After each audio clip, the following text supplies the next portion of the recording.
So in this video, I'm going to show you another property flip project I did. So bought the property prior to auction, did it up, sold it on for a profit. Let's look at the before and after photos. Let's look at the details, the numbers, and let's get straight into it. Bought this property pre-auction, so it's always good where possible to get your bid in early, where it works for you, and if there's a deal to be done, brilliant. Now, in this case, I actually got this secured below the guide price. So a guide price is just a guide. Doesn't mean the property will sell for that figure.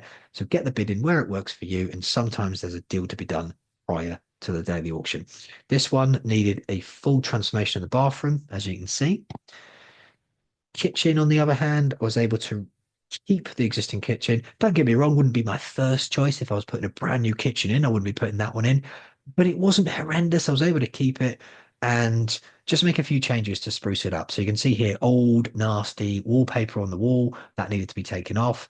You can see at the bottom here that the wallpaper is all creased. That's often a sign of damp. So by the time that wallpaper came off, needed damp proofing and replastering. Then of course, decoration, new flooring.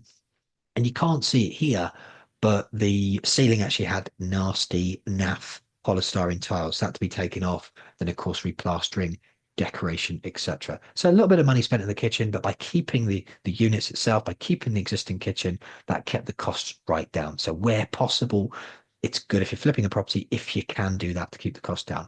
You won't usually be able to, not in my experience, but where you can, it's great.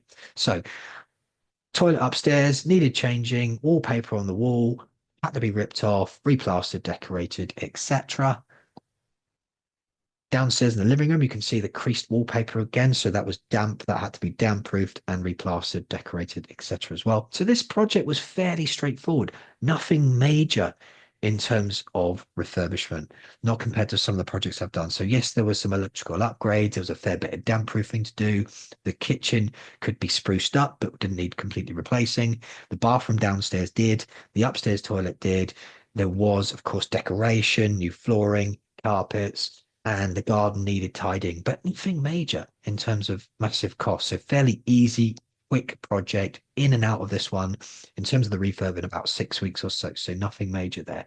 Back on the market, and then sale agreed really quickly to a first-time buyer in no chain. Of course, being a first-time buyer, they'll never be in a chain. So that's the great thing about that situation. When you know the exit's strong, as I did in this case, this part of Sunderland's very popular. I knew the property would sell quickly. Then, of course, the exit is always good when you know you're in the right area and you've got a property that can go to a first-time buyer in no chain.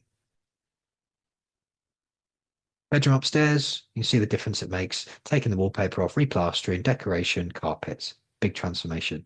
So what are the numbers on this one? Purchased for 60k, refurbed it for 15 and a half, sold it for 115, and the net profit after everything, so not just the refurb cost, but all the other associated buying and selling costs involved, the holding costs, etc., was 29.5k profit. Now, because this was a very low, relatively speaking, low amount of capital required to invest in the property, the return on investment was 34%. So nice and strong. So if this video is useful for you in some way, if you've enjoyed this video, let me know in the comment section below, and you'll see me again in the next one very soon.